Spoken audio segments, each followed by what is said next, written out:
ठीक पड़ा आपने थंबनेल के अंदर। इस बार एक ऐसी स्ट्रैटेजी बताने वाला हूं, एक गरीब आदमी भी अपने बिजनेस को बहुत बड़ा कर सकता है। अगर आप भी चाहते हैं आपके बिजनेस में बड़ा जे करवाए, इस वीडियो को पूरा देखिएगा। Hub and spoke model, come on ध्यान दीजिएगा। हब एंड स्पोक मॉडल, ऐसा मॉडल जिसमें आपको ना तो माल बनाना है ना माल बेचना है। आपको क्या करना है? केवल नोट छापना है। बहुत सारे बड़े बिजनेस ब्रांड्स सारे काम खुद नहीं करते, बीच में एक हब बनाते हैं, फिर उससे स्पोक तैयार करते हैं। डॉक्टर लाल पाथ लैब को आपने देखा है, एक वो अपना छोटा सा लैब बनाएंगे, सेंट्रलाइज लैब, बाकी सारे बना देंगे कलेक्शन सेंटर। सेंट्रलाइज लैब पे कोई और जाकर के टेस्ट करेगा, कलेक्शन सेंटर पे कोई और कलेक्शन करके लेकर के आएगा। डॉक्टर लाल पाथ लैब क्या करेगा? नोट छापेगा। आज ऐसे बिजनेस मॉडल को समझिए। बहुत सारे रेस्टोरेंट क्या करते हैं आज, एक हब पे प्री मिक्स्ड और सेमी कुक्ड आइटम बना लेंगे और उसके बाद छोटे छोटे फ्रेंचाइजी स्पोक्स को जाकर डिलीवर कर देंगे।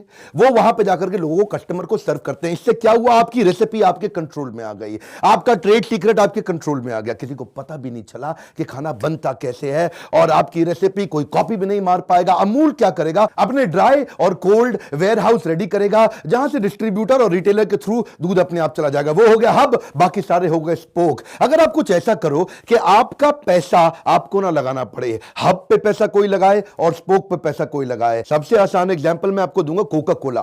पिछले 125 साल से पूरी दुनिया कोका कोला पी रही है। ये कोका कोला बनाता कौन है? ये बनाता है बॉटलिंग प्लांट वाला। कोका कोला खाली सिरप ला करके दे देता है।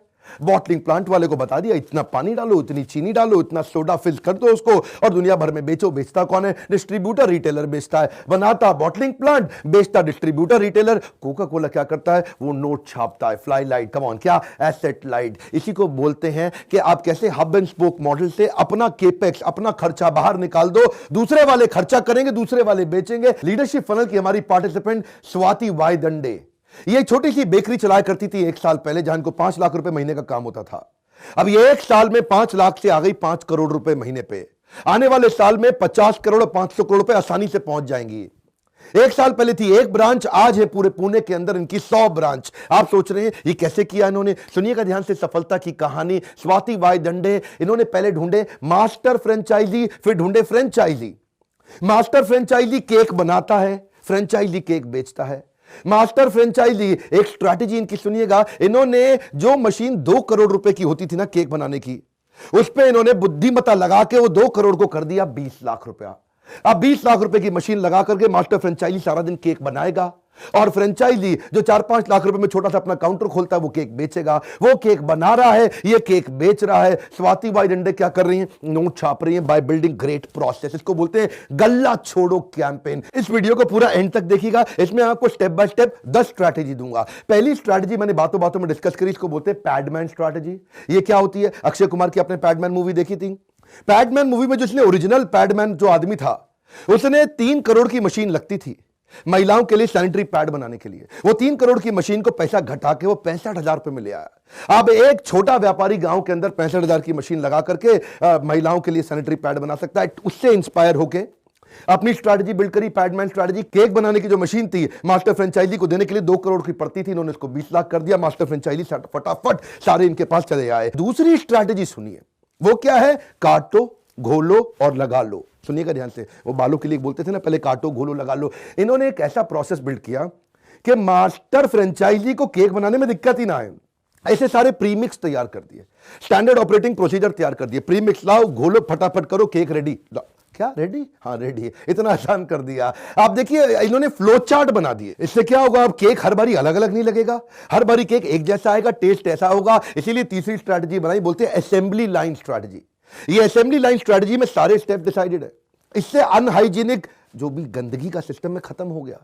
पीछे न्यूज चैनल पे मैंने वीडियो देखा था, इतना गंद घोलते हैं लोग, हाथों से डो को मलते हैं, इसको गूंथते हैं, उसी के अंदर पसीना भी जा रहा है, नाखून की मैल भी निकल रही है, सिगरेट पी रहा है वहां पे, और उसी सिगरेट की ऐश भी उसी के अंदर गिर रही है। आप इतनी गंदगी, पसीना टपक रहा है, नाक बाहर निकल रही है, गंदे कागज से साफ कर रहा है, ऐसा केक आप खा रहे हैं। उसी के अंदर वहां पे मक्खियां भी घूम रही हैं, कीड़े कॉकरोच घूम रहे हैं, चूहे नाच रहे हैं वहां पे, ऊपर से कीड़ा नीचे गिर रहा है, हाथ गंदे हो रहे हैं, वहां पे ब्लेड से हाथ को साफ कर रहा है, हाथ की गंदगी साफ करके वो उसी के अंदर डाल रहा है। और उसको मन करता है बीच में चॉकलेट सिरप, उसको अच्छा लग रहा है, लेके उसी से चाट काटा, उसी में हाथ वापस डाल दिया। ऐसी गंदगी को हटाने के लिए इन्होंने 3 सेक्शंस में डिवाइड कर दिया, हॉट एरिया, कोल्ड एरिया और कोल्ड स्टोरेज। अब स्टेप बाय स्टेप केक बनेगा, इतना ऑटोमेटेड कि कहीं पे हाथ नहीं लगाना, हैंड्स फ्री पूरी तरह से एनवायरनमेंट बिल्ड कर दिया। इसके लिए इन्होंने हर एक मास्टर फ्रेंचाइजी को बता दिया, जितनी भी वर्कर लेबर है आपकी, वो कंगा क्लिप, कंगन चूड़ी, गहना सोना ना पहन के आना, ना लेके जाना, हाथ एकदम साफ सुथरा रखना, नाखून को बड़ा छोटा होना। पर ऐसी मैन पावर को बिल्ड कैसे करें, उसके लिए इनकी अगली स्ट्रैटेजी वो क्या है, केकीज केक ट्रेनिंग इंस्टीट्यूट। अपना ही ट्रेनिंग इंस्टीट्यूट बना दिया। अब इनको मैन पावर चाहिए क्योंकि फ्रेंचाइजी इनके रोज खुल रहे हैं, बहुत तेजी से खुल रहे हैं। मैंने बताया ना, 1 साल में 100 फ्रेंचाइजी हो गए। तो अब वो मैन पावर को लाने के लिए कॉलेज के बच्चों को, कई अनएम्प्लॉयड लोगों को फ्री में ट्रेनिंग देते हैं। केक कैसे बनाया जाता है, उसकी सारे प्रोसेस, रॉ मटेरियल से लेकर के केक को कंज्यूम कराने तक की पूरी ट्रेनिंग दे देंगे। लड़के को फ्री में ट्रेनिंग मिल जाती है, उसके बाद वो ट्रेनिंग में पास होता है तो इसको अपने यहां नौकरी पर रख लेते हैं, तो उसकी एजुकेशन भी हो गई फ्री में और उसको नौकरी भी तुरंत मिल गई। इससे इनकी मैन पावर की शॉर्टेज बच गई। और 5वां स्ट्रैटेजी बहुत कमाल का है, economies of scale. Economies of scale का मतलब क्या, बिजनेस बड़ा करते वक्त अपनी कॉस्ट को घटाना चाहिए। इतना घटा दो, इतना घटा दो, मार्केट में कोई कंपीट ही ना कर पाए। इकोनॉमीज ऑफ स्केल, जब स्केल करोगे सस्ता करके करो। देखो जरा, केक है, केक में कितनी आइटम डलती है, 5 ही आइटम डलती है। पहला क्या है, प्री मिक्स डलेगा, शुगर सिरप डलेगा, चॉकलेट डलेगा, फ्रूट फिलिंग डलेगा और क्रीम डलेगा। ये 5 के अलावा छठी कोई आइटम नहीं है केक में। अब ये 5 आइटम को अगर बल्क में पीछे से खरीद के लाएं, इतनी कॉस्ट कम कर दें, इतनी कॉस्ट कम कर दें, इससे मजा किसको आ रहा है, मास्टर फ्रेंचाइजी को आ रहा है, फ्रेंचाइजी को आ रहा है। उनको खुद ढूंढ के लाने का झंझट खत्म, उनको सोर्स करने का झंझट खत्म, सप्लाई चेन लॉजिस्टिक्स का झंझट खत्म। ये उनके वेयर हाउस तक पहुंचा देते हैं और इतनी कम कॉस्ट में पहुंचा देते हैं कि मास्टर फ्रेंचाइजी बोलेगा अरे वाह, और इनके लिए बिजनेस अपने आप बढ़ता जाएगा। मास्टर फ्रेंचाइजी इनको छोड़ के नहीं जाएगा, फ्रेंचाइजी का मार्जिन बढ़ जाएगा, वो सस्ते में केक को बेच पाएगा। ये स्वाति जी की एक एक स्ट्रैटेजी से बहुत सीखने को मिलेगा। इनकी छठी स्ट्रैटेजी है terms, total addressable market size. जितना भी मार्केट साइज है उसको बड़ा कैसे किया जाए। अगर मार्केट साइज बहुत बड़ी हो गई तो बिजनेस की ग्रोथ की संभावना बहुत बढ़ जाएगी। उसके लिए क्या किया इन्होंने, सारे केक कर दिए 100% वेजिटेरियन। आप जो 100% एगलेस जो होता है ना केक आपका, अब नॉन वेजिटेरियन है वो भी खा लेगा, वेजिटेरियन है वो भी खा लेगा। लेकिन अगर अंडे वाला केक बनाते तो पहले ही मार्केट साइज आधा हो जाता। अब आप किसी बेकरी शॉप पे जाओ, आप उससे पूछो भैया वेजिटेरियन केक है, अगर वेजिटेरियन केक उसका खत्म होता है ना तो वो रेड डॉट हटा के उसी को ग्रीन डॉट कर देता है। अंडे वाले केक को ग्रीन डॉट लगा के बेच देगा। उसको क्या, उसको तो पैसा चाहिए। केक ही एक ऐसी चीज है जिसको लोग मुंह से बाद में खाते हैं, पहले आंखों से खाते हैं। इतना सुंदर दिखता है ना केक, आदमी पहले आंखों से अरे ये अच्छा लग रहा है और जब उसके बाद वेजिटेरियन होगा तो हर आदमी ले सकता है, नॉन वेजिटेरियन को भी कोई दिक्कत नहीं है। और इसके बाद अगली स्ट्रैटेजी क्या है, technology automation for speed and scale. इन्होंने टेक्नोलॉजी इतनी बिल्ड कर दी, ऐसे सॉफ्टवेयर ला दिए। अब क्या, पहले काम मैनुअल होता था। बेकरी पे आप आदमी को बोलो भैया मेरे बेटे का बर्थडे है, कल जो है ना पाइनएप्पल केक कर देना 5 किलो का। अब वो बेचारा पर्ची भूल गया, उसको पर्ची याद ही नहीं कहां पड़ी हुई है। वो अगले दिन छुट्टी पे, दूसरे वाले को पता नहीं चला। उसने क्या किया, फोन पे चेक किया, केक बन गया जी, कितना 5 किलो का था, हाँ जी। उसने चॉकलेट केक बना दिया, 5 की जगह 8 बना दिया, 8 की जगह 3 बना दिया। आपकी तो बेइज्जती हो गई जी। 250 लोग आए थे आपके प्रोग्राम में, आपके पास केक ही नहीं पहुंचा। अगर आपके पास सॉफ्टवेयर ड्रिवन है, एरर के चांसेस खत्म। और 8वीं स्ट्रैटेजी है ब्रेकडाउन मेंटेनेंस। किसी समय अगर आपका मास्टर फ्रेंचाइजी की मशीन रुक गई, खराब हो गई, कोई गड़बड़ हो गई, तो वो तो बेचारा टेंशन में आ जाएगा, अरे मेरी आज की सेल डाउन हो गई, अरे आज की केक की सप्लाई कर नहीं सकता। इनकी गारंटी क्या है, मेंटेनेबिलिटी इंप्रूवमेंट तैयार कर ली इन्होंने। 4 घंटे के अंदर उसको ऐसी मशीन दे देंगे जिससे उसका केक बनना शुरू हो जाएगा। 24 घंटे के अंदर मशीन भी रिपेयर करके दे देंगे उसको, या चेंज करके दे देंगे। उससे क्या होगा, देखिए इनका मास्टर फ्रेंचाइजी पिछले 1 साल से इतना खुश है कि वही इनकी फ्रेंचाइजी भी ले लेता है। इन्होंने क्या किया, सारा दिमाग डाल दिया पूरा एसओपी पे, मैनुअल पे, प्रोसेस पे। अब केक बनाएगा, मास्टर फ्रेंचाइजी बेचेगा फ्रेंचाइजी, और ये पूरे मॉडल के साथ गल्ला छोड़ के आराम से मेथड और मॉडल तैयार कर दिया। आगे चल के जिंदगी भर रिकरिंग रेवेन्यू उनको आएगा। क्यों, मास्टर फ्रेंचाइजी भी खुश है, फ्रेंचाइजी भी खुश। पर ये सारी की सारी चीजें तभी चलती हैं जब इनकी 9वीं स्ट्रैटेजी आरओआई आरओआई आरओआई। पहले दिन से कंट्रोल कर लो। इनका दिमाग यही है कि मास्टर फ्रेंचाइजी को आरओआई निकाल के दिखा दो, फ्रेंचाइजी को आरओआई निकाल के दिखा दो। एक्चुअली ये जो धंधा है पहले दिन से प्रॉफिट का है। और इसमें इन्होंने जो पुराने केपेक्स, जो पहले मैंने आपको बता चुका हूं, कॉस्ट इतनी घटा दी कि 270% का मार्जिन निकाल के दिखाया। अब मास्टर फ्रेंचाइजी देखता है 270% का मार्जिन, उसको मजा आता है। देखिए मैं एक बताता हूं, आज जो केक है ना उसका कोई सब्स्टिट्यूट नहीं है। मिठाई में बड़े सब्स्टिट्यूट है, गुलाब जामुन नहीं खाएगा, मिष्टी दो ही खाएगा, लड्डू खाएगा, 50 तरह की और मिठाई खाएगा, चॉकलेट खा लेगा, केक का कोई सब्स्टिट्यूट नहीं है।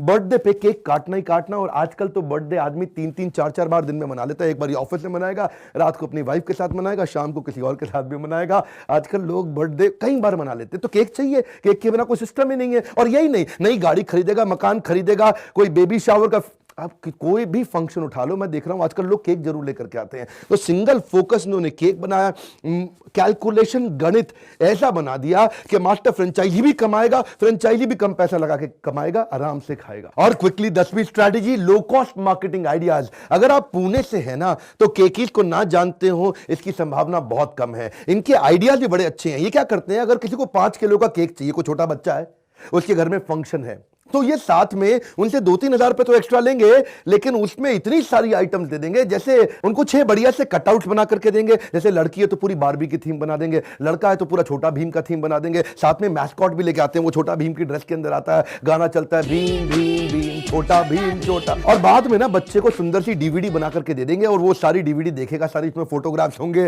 और जिनका कैमरामैन है वीडियो बना करके देता है। अच्छा, हर एक चीज में केकीज का लोगो होगा, केकीज की बढ़ गई रिकॉल वैल्यू। 31 दिसंबर का प्लान सुनिए, बड़ा मजा आया देख करके। उन्होंने अखबार में डाल दिया कि इस बार आप न्यू ईयर मनाना चाहते हैं हमारे साथ, मनाइए, बाय 1 गेट 1 फ्री। इनके पास जितने फ्रेंचाइजी थे पुणे में, शाम को 5 बजे के बाद वहां लंबी लाइन लग गई, केक खत्म, बाय 1 गेट 1 फ्री। इतने वायरल हो जाते हैं इनके आइडियाज। ये क्या कहते हैं, डिजिटल मार्केटिंग पे, सोशल मीडिया पे आप हमारे केक की फोटो डालो खाते हुए हमारे अपनी फेसबुक पे, और वो वहां से जैसे ही वो वायरल होगा उसको अगली बार डिस्काउंट दे देंगे। हाँ जी, आपके पोस्ट को लोगों ने लाइक किया, अगले केक पे उसको डिस्काउंट। लोगों को एंगेज कर रहे हैं, अलग अलग छोटे छोटे आइडियाज से एंगेज कर रहे हैं। मुद्दा बड़ा सिंपल है, फ्रूगल होना चाहिए, बिजनेस तभी बड़ा होगा। वैसे अभी अभी 8 मार्च निकला है, विमेंस डे। अगर आपको बधाई देनी हो स्वाति जी को, तो आप उनको फोन करके जरूर बधाई दीजिए उनकी इस एंटरप्रेन्योरशिप की जर्नी पे। फ्रेंचाइजी वगैरह देनी है तो उनसे बात करिए, कृपया हमारे यहां फोन मत करिए। और अगर आप हमारे से जुड़ना चाहते हैं, एक अद्भुत न्यूज देता हूं आपको, लीडरशिप फनल बाउंस बैक तो बंद हो गया, लेकिन आपके लिए दुनिया का सबसे अफोर्डेबल एंटरप्रेन्योरशिप का प्रोग्राम लेके आया हूं। इस बोर्डलाइन नंबर पे फोन करिए, हजारों लाखों लोगों को शुरू के कुछ दिनों में बहुत भयंकर डिस्काउंट देने वाले हैं। एक ऐसा प्रोग्राम बिल्ड किया है जिसकी फीस है 10,000 रुपए महीना, लेकिन आपको शुरू में 85% डिस्काउंट यानी कि 1,500 रुपए महीने पे देने वाला हूं। एक ऐसा प्रोग्राम जिसमें लीडरशिप फनल में 25 फ्रेमवर्क थे, इसमें 250 फ्रेमवर्क मिलेंगे। एक ऐसा प्रोग्राम जिसमें आपको हमारे देश के बेस्ट पावरफुल अरबपति लोग मेरे साथ मिलकर आपको ट्रेनिंग करेंगे। इस प्रोग्राम के बारे में आज तक मैंने नहीं बताया था, केवल पीछे पीछे तैयारी कर रहा था। बहुत बड़ी तैयारी के बाद आज आया हूं। इस बोर्डलाइन नंबर पे फोन करिए, केवल शुरू की सीटों को यह बहुत भयंकर डिस्काउंट पे मिलने वाला है, आपसे मिस ना हो जाए। और हां, अगर इस प्रकार की केस स्टडीज आपको पसंद आती है, कमेंट बॉक्स में बताइए। यह केकीज एक बहुत बड़ी सफलता है, एक आम आदमी की सफलता है। ये एक आम, और ऐसे आम आदमी के बारे में पूरे देश को पता चलना चाहिए। मैं रिक्वेस्ट करूंगा इस वीडियो को जरूर शेयर करिए, किसी को भी इतने पावरफुल आइडियाज आ सकते हैं जैसे केकीज से आपको आए। वीडियो लाइक करिए, बहुत मेहनत लगती है एक वीडियो बनाने में। आप से एक रिक्वेस्ट करूं, सब्सक्राइब करके, अगर आपने